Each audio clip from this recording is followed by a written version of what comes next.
Vamos a entrar a la frecuencia cardíaca. Es la cantidad de latidos que se presenta en un minuto. La cantidad de latidos que se presenta en un minuto. ¿Y cómo podemos tomar una frecuencia cardíaca? ¿O cómo se toma una frecuencia cardíaca, estimados jóvenes? Con la Mediante el auscultación, estetoscopio. Un instrumento Ah, como el muy fonendoscopio. bien. Ahí está el fonendoscopio, ¿ya?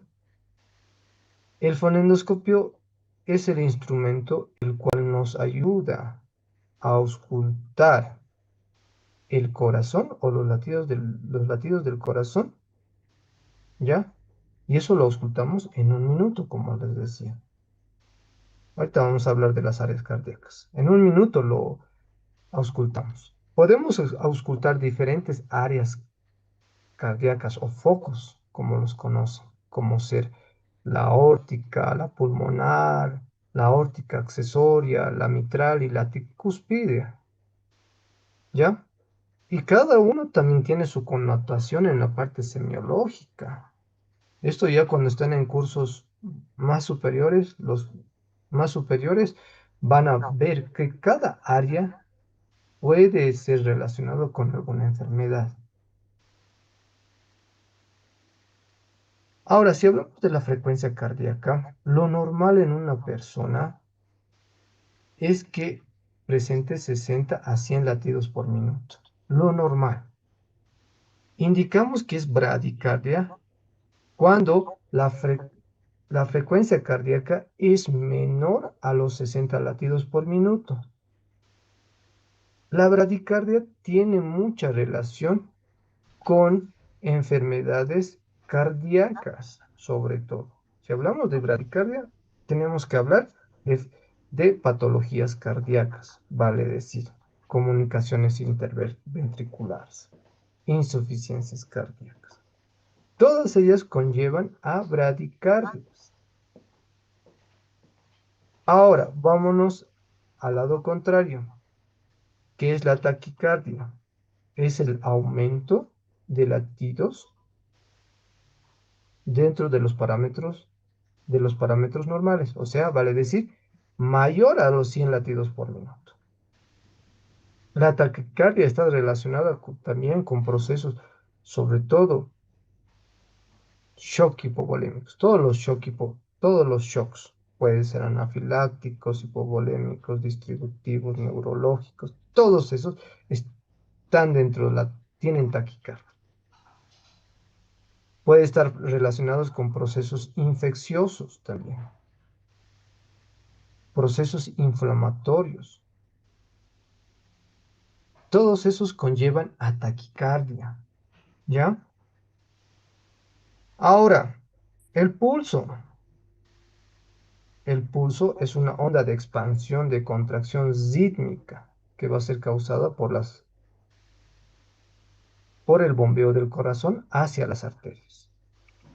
Ya si hablamos del pulso, estimados jóvenes, ¿cuál es el vaso en el cual se va a tomar el pulso? ¿En las venas o en las arterias? arterias. Arterias. Muy bien. ¿Cuál es la diferencia entre una vena y una arteria? Una La lleva sangre diferencia entre una... Ajá, sangre oxigenada. exacto. ¿Ya? ¿Qué más? ¿Alguien más?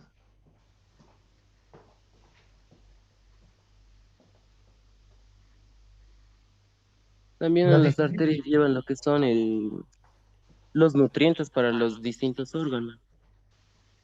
Ya, muy bien. Uno es el contenido, está muy bien. El contenido lo han dicho muy bien. La sangre oxigenada, todo eso.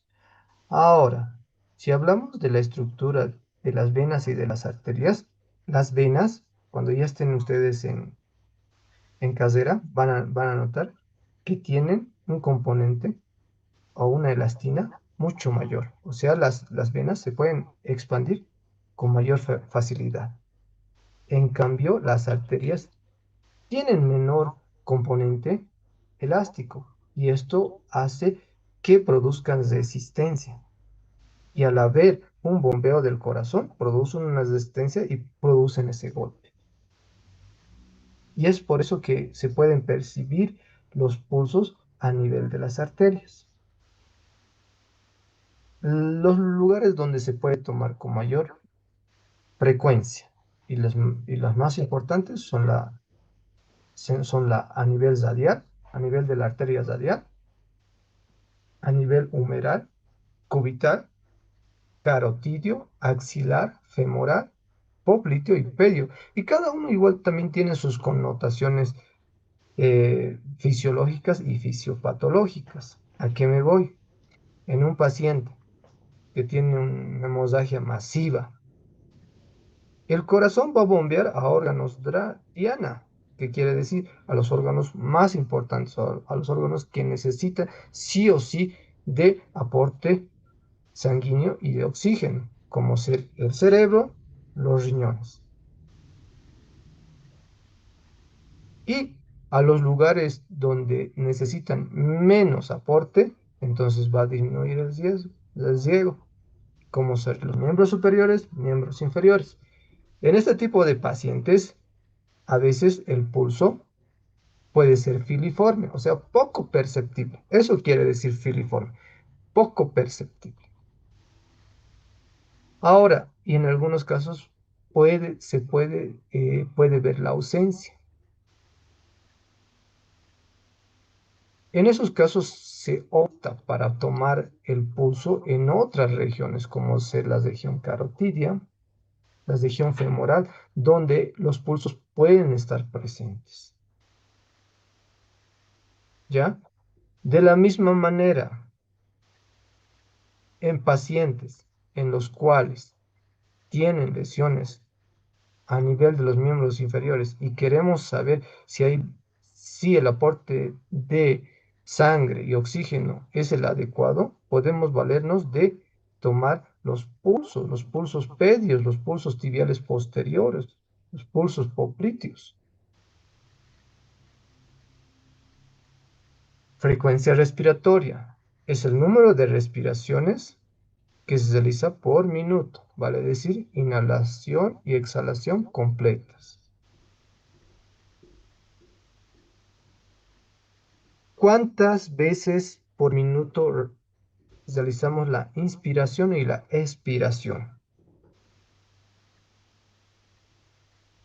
De 12 a 20. Muy 12, bien, 18. de 12 a 20, 16 12 a a 20, 20. doctor. de 12 a 20 respiraciones por minuto. Es lo normal. Ahora, para verificar una respiración nos podemos valer de métodos directos, indirectos y de medición. ¿Ya? Si hablamos de los métodos directos, podemos hablar del MES. MES, el mnemotécnico MES tiene tres parámetros. Uno es mirar, dos, escuchar y sentir. Mirar, nos acercamos al paciente y vemos las incursiones que tiene el tórax al momento de la inspiración y expiración.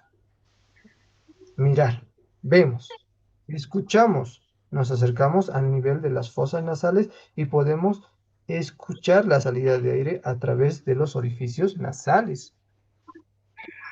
Sentir, a la vez que podemos escuchar, podemos sentir también la salida de aire caliente de las fosas nasales.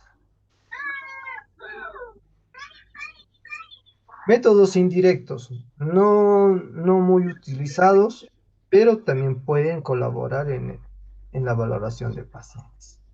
Nos valemos de objetos con superficies planas, lisas, ¿ya? En la cual podemos ver la modificación, sobre todo de estos objetos. No son muy bien utilizados. Hay otros métodos indirectos los cuales nos pueden ayudar para ver diferentes tipos de, ¿cómo se dice? Parámetros para su valoración, como ser la espirometría en pacientes que tienen enfermedad pulmonar obstructiva crónica, para saber cómo es su capacidad residual. Todo eso se puede ver con este tipo eh, de además, la gasometría, saber cuánto está oxigenando cloruro, la sangre, cuánto tiene de dióxido de carbono, todo eso se puede determinar. Y por último, la capnografía eh, sirve sobre todo para la visualización de pacientes Dice, durante una perdón, no estamos escuchando Flor, bien. ¿podría sacar la compañera que está Doctor, con saque a usted, Jay. no?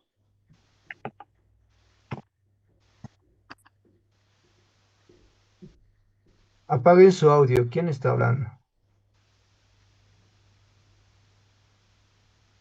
¿Ahora sí me escuchan? Ahora sí, dice. Ahora Sí, sí. doctor. Ahora sí. Ya. La capnografía nos sirve bastante, sobre todo en pacientes que necesitan ventilación mecánica, en pacientes de terapia intensiva o en pacientes que han sido sometidos o están siendo sometidos a procedimientos quirúrgicos. Ahora, puede haber alteraciones en la frecuencia respiratoria, como ser la disnea. La disnea se define como una sensación de dificultad respiratoria. La apnea, que son periodos sin respiración en algún tipo de patologías relacionadas, como la cetoacidosis diabética en las respiraciones de Kussmaul, se puede presentar ese tipo de alteraciones en la frecuencia respiratoria. También se puede presentar la taquipnea, que es el aumento de la frecuencia respiratoria. O sea, vale decir, la frecuencia respiratoria es mayor a 20 respiraciones por minuto. También está dentro de estas alteraciones la bradipnea, la frecuencia respiratoria anormalmente lenta, o sea, por debajo de 12 respiraciones por minuto.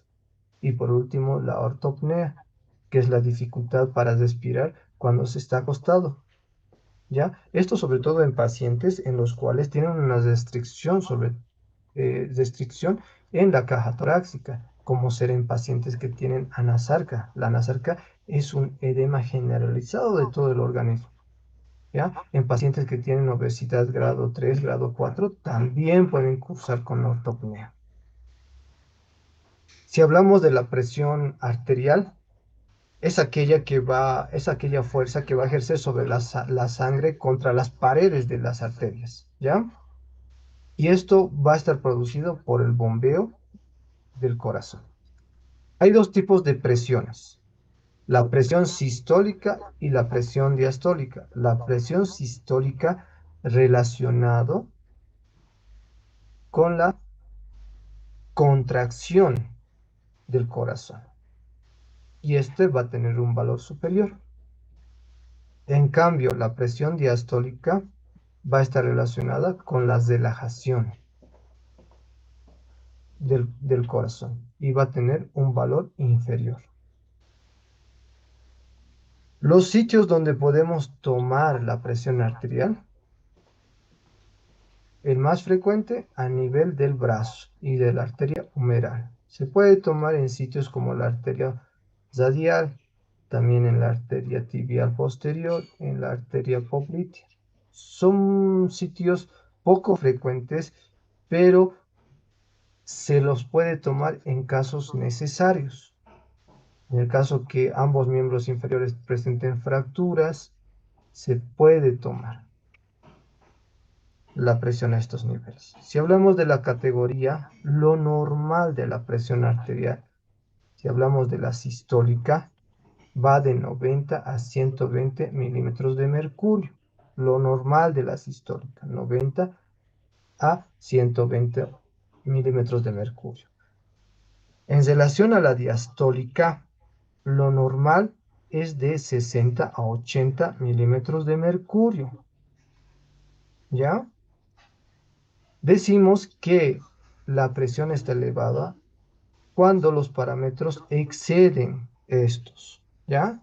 Cuando la presión sistólica está mayor a 120 a 129 milímetros de mercurio, se indica que la presión está elevada. Cuando la diastólica es mayor a 80 milímetros de mercurio, también se cataloga como elevada. Hay algunos tipos de estados fisiológicos en los cuales pueden estar elevadas la presión arterial, ¿ya? Sobre todo la sistólica en pacientes seniles están bien elevadas y eso no quiere decir que tenga hipertensión, ¿ya? Ahora, si hablamos de la hipertensión